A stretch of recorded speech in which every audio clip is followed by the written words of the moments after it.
ও গিন্নি, এই চিংড়িগুলো মুচমুচে করে ভেজে দাও তো দেখি গিন্নি। বলি দিন দিন তোমার বুদ্ধি শুধু লোপ পাচ্ছে নাকি? হ্যাঁ, এই শনিবারে বার বেলায় চিংড়ি এনে হাজির করলে যে বড়। হে বাবা বড় ঠাকুর, বাবা পাগলটার অপরাধ নিও না বাবা। যাও যাও যাও যাও, ওগুলো ফেলে দিয়ে এসো গে। ফেলে দিয়ে এসো গে? অত সস্তা? ফেলে দিলেই হলো? এ যে সে মাছ নয় গিন্নি, এ হচ্ছে পুরস্কার আনবার মাছ। পুরস্কার আনবার মাছ? ব্যাপারটা কি? একটু খোলসা করে বলো দেখি। আরে বাবা, আগে যা বলি শোনো, শোনো দেখি। সত্যি গো, তোমার কত বুদ্ধি। দাও দাও দাও দাও, আমি এক্ষুনি মাছগুলো ভেজে রাখছি। এই নাও, এই নাও তোমার চিংড়ি। দাও দাও দাও গিন্নি। আরে অনেকটা পথ যেতে হবে গো, হোদল কুতকুত কি এখানে? তবে আমি চলি গিন্নি। চলি বলতে নেই, বলো আসি, পয়সা নিয়ে আসি। ঠিক আছে ঠিক আছে, আমি আসি, কেমন? দুর্গা দুর্গা দুর্গা দুর্গা, জয় মা, মাগো পুরস্কারটা যেন জোটে মা। অনেক দিনের ইচ্ছে, এক জোড়া মালা গড়াবো।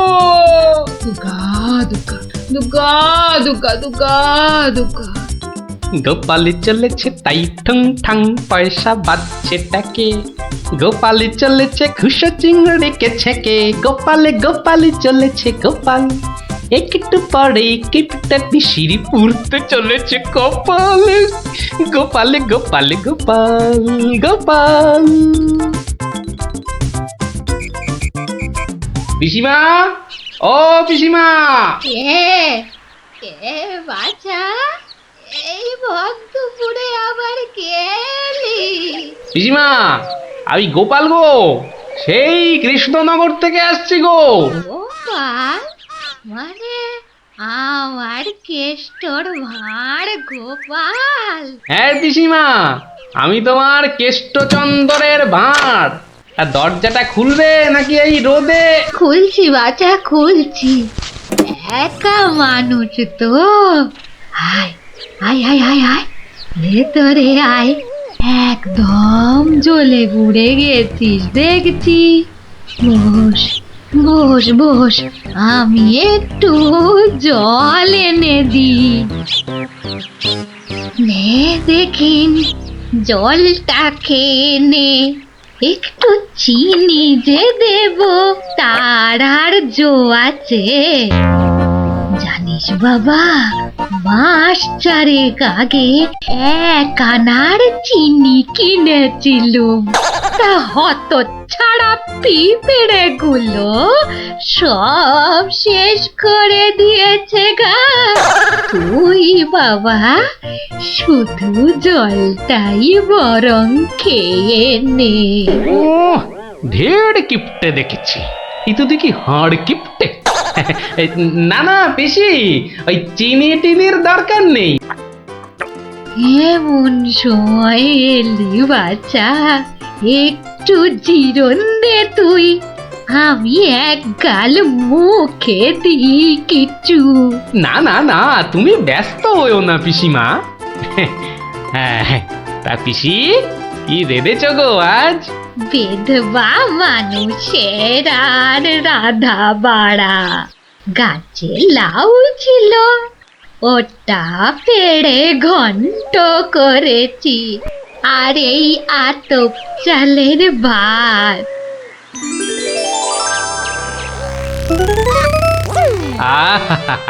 লাউ ঘন্ট, কতদিন যে খাইনি পিসি। আমার তারে খানিক রেখো কিন্তু, এত দূর এলাম, তোমার পাতের একটু পেশাব না নিয়ে যাই কি করে বলো তো? আচ্ছা আচ্ছা, আমি নয় খাবার শেষে পাতে খানিকটা রেখে দেব খন, তুই খেয়ে নিস। খানিক বেশি করে রেখো পিসিমা, অনেকটা হাঁটতে হাঁটতে এসেছি তো, ও খিদেটাও চাগার দিয়ে উঠেছে বুঝলে।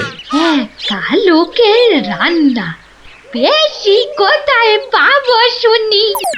তা আমি একটু কম খেয়ে না হয় তোর জন্য রেখে দেব। হতভাগাটা আসার আর সময় পেল না, ঠিক খাবার সময় এসে হাজির।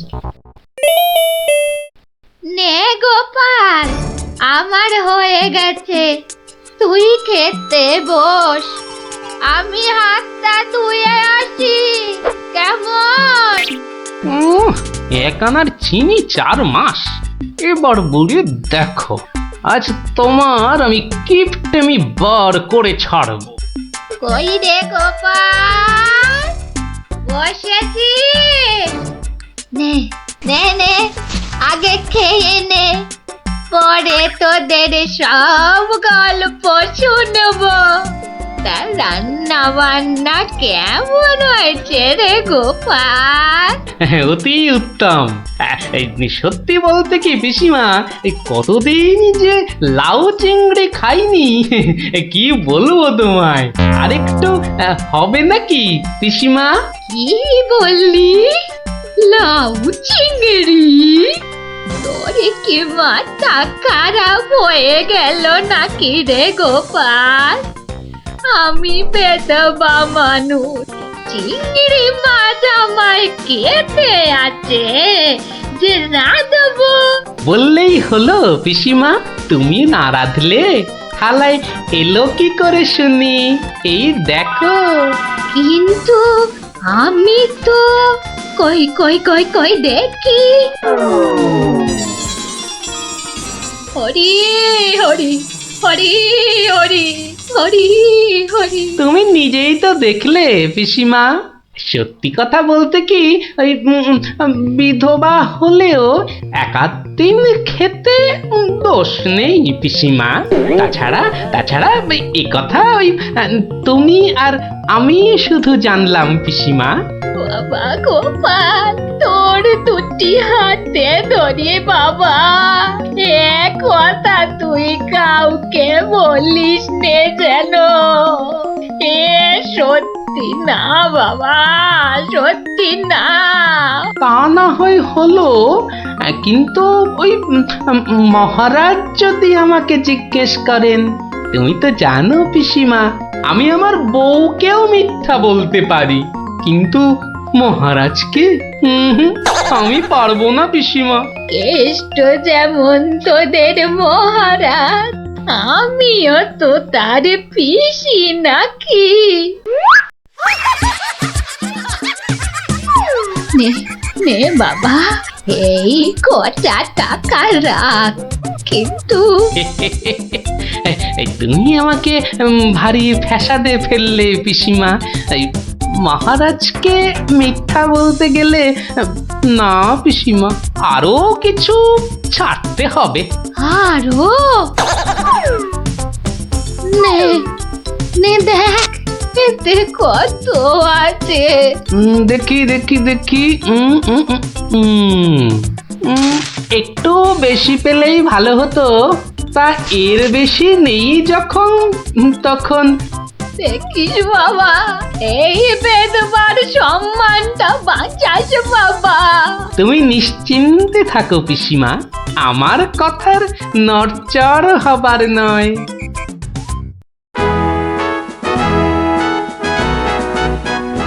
এসো এসো গোপাল, এসো। কিন্তু তোমার মুখটা ওরকম বিষণ্ণ দেখাচ্ছে কেন? নিঘাত পিসিমার কাছে জব্দ হয়ে এসেছো। সে আর বলতে, আমি গোপালের মুখ দেখেই ধরেছি ব্যাটা একেবারে লেজে গোবরে হয়ে গেছে। মন্ত্রীমশাই একদম ঠিক ধরেছেন। আরে বাবা, রাজামশাইয়ের পিসিমার থেকে টাকা আদায় করা কি চারটিখানি কথা? কি হলো গোপাল, তবে কি তুমি সত্যি সত্যি টাকা আদায় করতে পারোনি? মহারাজ, পেরেছি মহারাজ, পেরেছি। এই নিন। তাহলে তোমাকেও তো চিন্তাগ্রস্ত লাগছে কেন? আপনি যদি অভয় দেন তো বলি। না না, তুমি তুমি নির্ভয় বলো গোপাল, নির্ভয় বলো। অভয় যখন পেয়েছি, বলছি তবে শুনুন মহারাজ।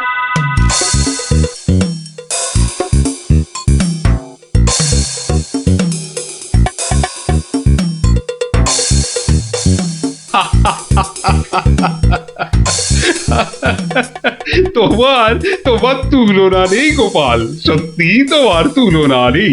তবুও তুমি তুমি এত বিষণ্ণ কেন? আগে আপনার বিধবা পিসিকে ঠকিয়ে না না গোপাল, একদম নয়। আমি তো শুধু টাকা আদায় করতে বলেছিলাম, অন্য কোনো শর্ত তো ছিল না। তুমি তোমার বুদ্ধি দিয়ে যে কাজ করেছো তাতে আমি খুব খুশি। তাও মহারাজ। তুমি তুমি চিন্তা ছাড়ো গোপাল, চিন্তা ছাড়ো। কালই আমি কোন অনুচরকে পিসিমার কাছে পাঠাবো, সব ঘটনা সবিস্তারে জানিয়ে আমি ক্ষমা চেয়ে নেব। আর হ্যাঁ, তোমাকে দেওয়া পিসিমার টাকার 4 গুণ আমি ফেরত পাঠাবো। এবার আমি শান্তি পেলাম মহারাজ, আপনি যথার্থই ন্যায় বিচারক। এই নাও তোমার পুরস্কারের অর্থ। তাহলে গোপাল দাদু তুমি সবার হিসেব উল্টে দিলে, কি বলো? হ্যাঁ, ঠিক বলেছিস গুলটে, দিলুম সব হিসেব উল্টে। আর নয়, সন্ধে হয়ে এলো, এবার সবাই গিয়ে পড়তে বসগে, আমিও এবার উঠি।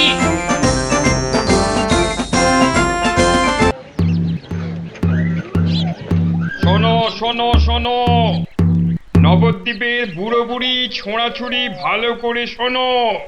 মহারাজ কৃষ্ণচন্দ্র আদেশ করেছেন, গায়ে গঞ্জে কারোর অসুখ বিসুখ করলে সঙ্গে সঙ্গে ওনার তৈরি চিকিৎসালয় নিয়ে যেতে হবে। দেরি করলে বিপদ হবে। ও ঘোচক মশাই, আমরা সব পাড়ায় পাড়ায় পা খেয়ে বেড়াই, আমরাই তো সবাইকে বলবো। শোনো শোনো শোনো, নবদ্বীপের বুড়ো বুড়ি ছোঁড়াছুড়ি ভালো করে শোনো। সত্যি ভাই, আমাদের মহারাজের সব দিকে নজর। কত বড় রাজা, তবু একেবারে মাটির মানুষ। সত্যি পুটি, কত বড় রাজা কিন্তু কাউকে ভয় দেখায় না।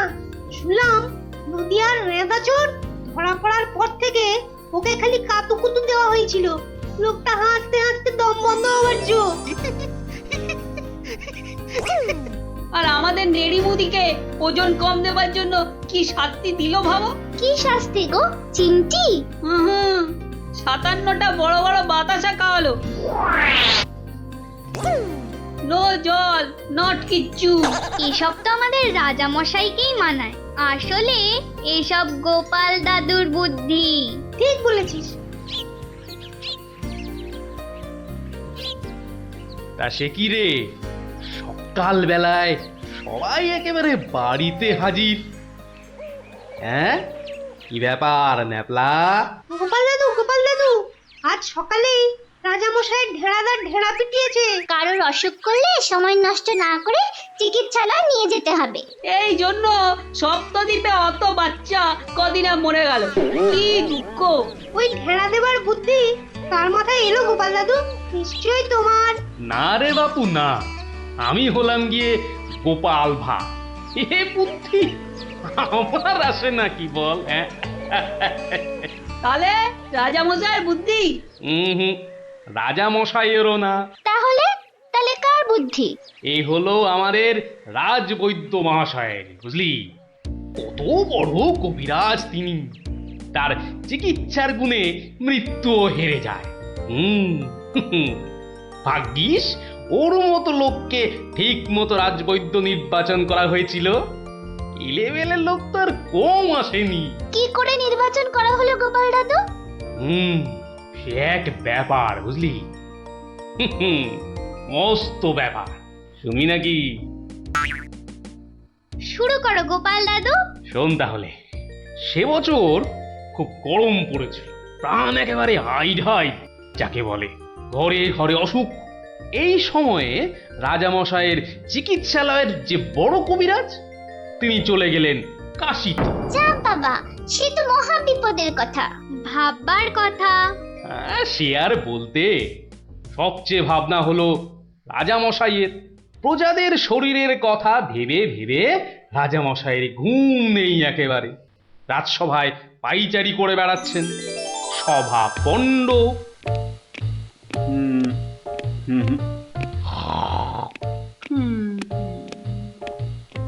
না,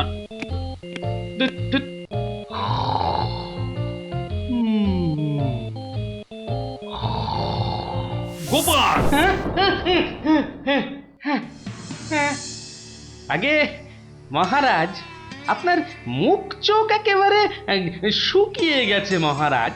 আপনার এত চিন্তা কিসের বলুন তো? হ্যাঁ, ওই সূর্যকে মেঘে ঢাকলে যেমন সব কিছু অন্ধকার, তেমনি আজ আমাদেরও সেই অবস্থা মহারাজ।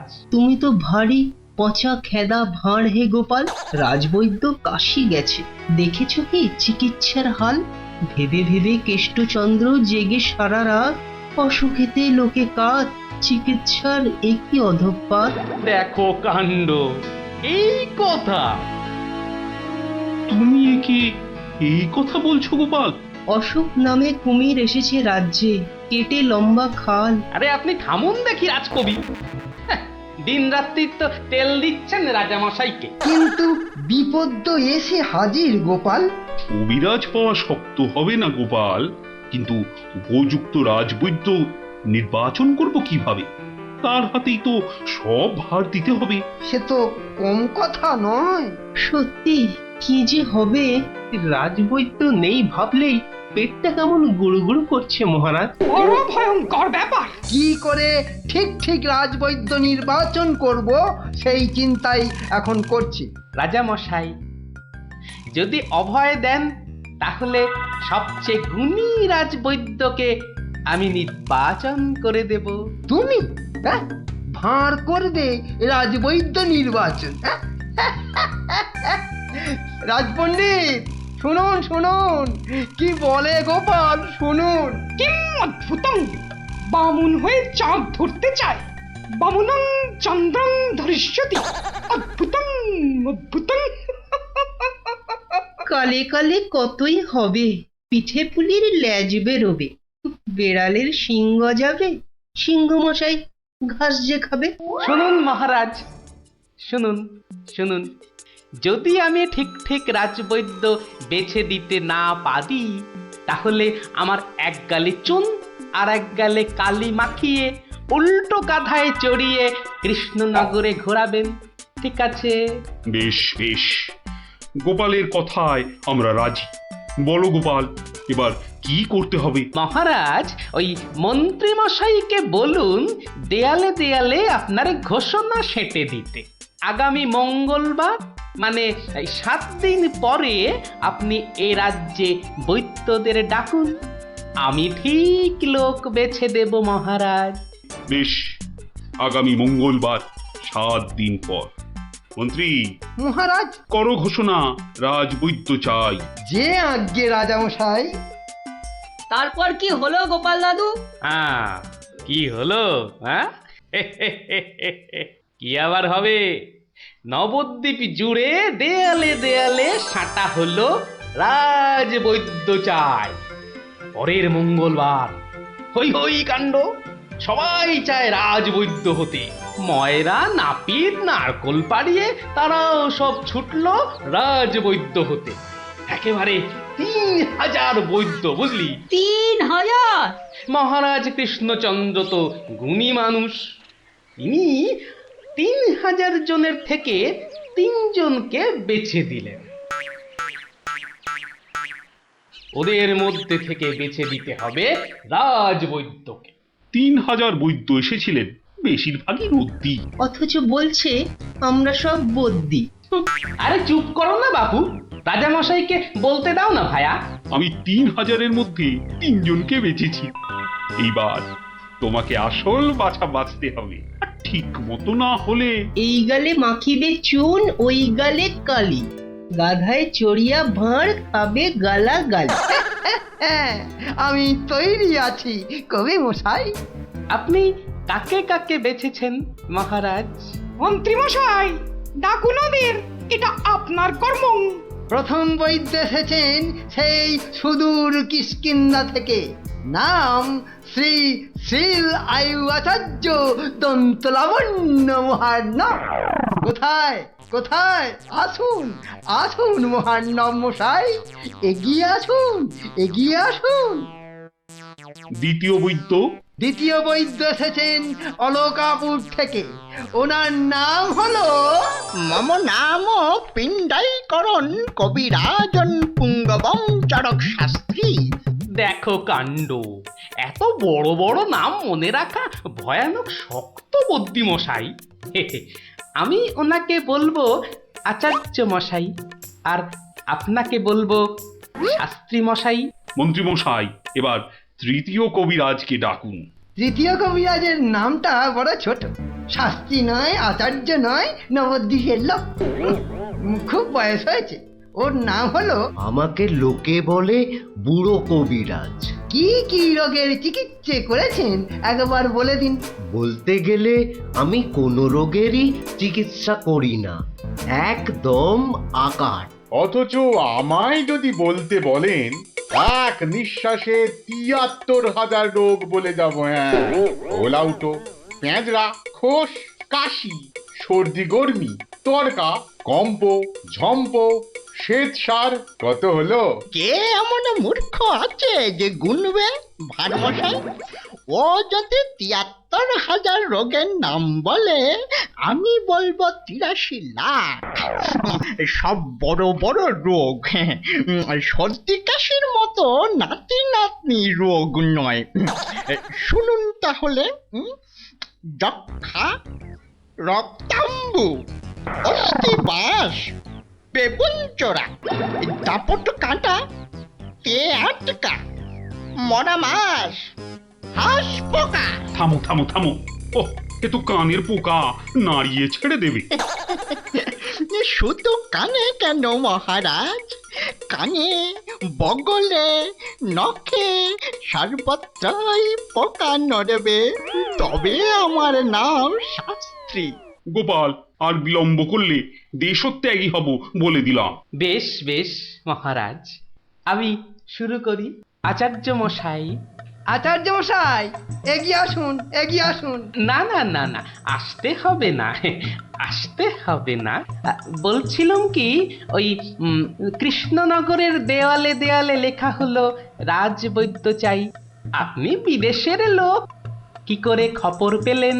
সে পেতেই পারে গোপাল, মহারাজ কৃষ্ণচন্দ্রের রাজবৈদ্য বলে কথা, কম ব্যাপার নয়, বুঝেছো? বুঝেছি, সে যাকে।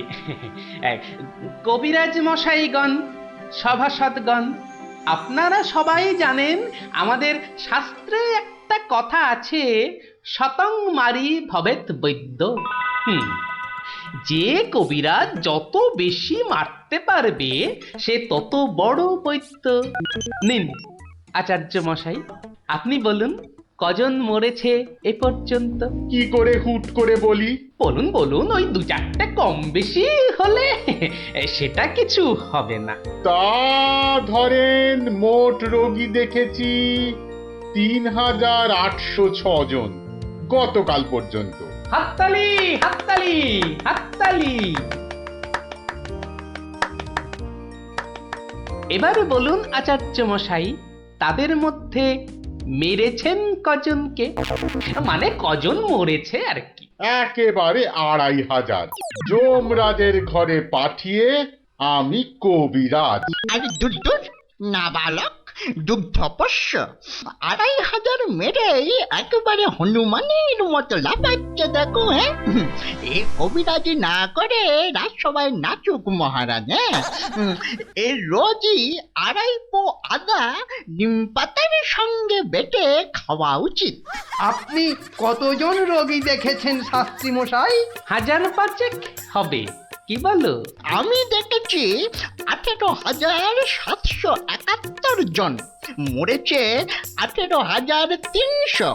লোকে আমার দেশে আমার ছবি রেখে চরণামৃত খায়, বুঝেছেন?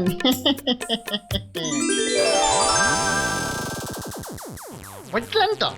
একবার দুজন সৈনিক দৌড়াতে দৌড়াতে এসে থামলো, খবর এনেছে ওরা। তা আমি শক্তি বাড়াবার জন্য একটু শরবত দিলাম। ওরা খেলো? খেলো, ফুলে গেল, পটাং করে ফেটে মরে গেল।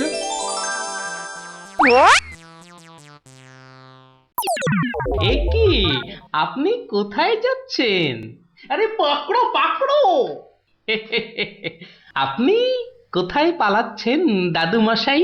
আমাকে ছেড়ে দিন মশাই, আমি এদের মতো অত গুণী নই। সে কি, রোগী দেখেননি আপনি?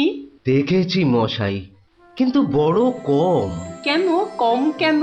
আমি যে রোগ হতেই দিই না। আমার গুরু আমায় শিখিয়েছেন, রোগের কারণগুলো নষ্ট করে দিলে রোগই হবে না। আমি যে তাই করি। কত রোগী এতদিন দেখেছেন কবিরাজ মশাই? সারা জীবনে আমি দেখেছি 1000 খানেক রোগী, আর মরেছে মাত্র 30 জন। তাতেই আমার লজ্জা করে। তাই বলছিলাম আমায় ছেড়ে দিন, আমি এদের মতো এত বড় কবিরাজ নই।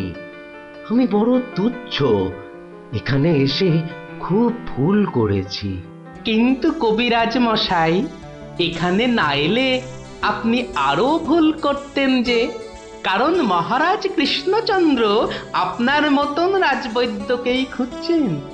যে কবিরাজ রোগের কারণগুলো নষ্ট করে দেন তিনিই যে শ্রেষ্ঠ।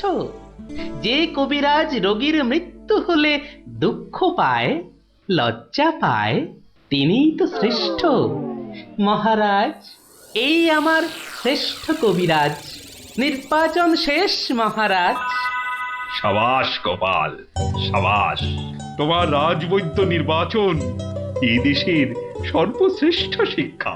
তুমি শুধু হাসির রাজা গোপাল ভাঁড় নও, তুমি এই বাংলার অলংকার। সত্যি গোপাল দাদু ঠিক বলেছিলেন রাজবৈদ্য। রোগের চিকিৎসার চেয়ে বড় হলো রোগ হতে না দেওয়া। তাই সামান্য রোগ হলে চিকিৎসালয়ে আসতে বলে ঢেড়াদার ঘুরে বেড়াচ্ছে। এমন রাজবৈদ্যকে তুমি বলেই নির্বাচন করতে পেরেছো। রাজা মশাই ঠিকই বলেছেন, তুমি শুধু হাসির রাজা নও, তুমি জ্ঞানের রাজা গোপাল ভাঁড়।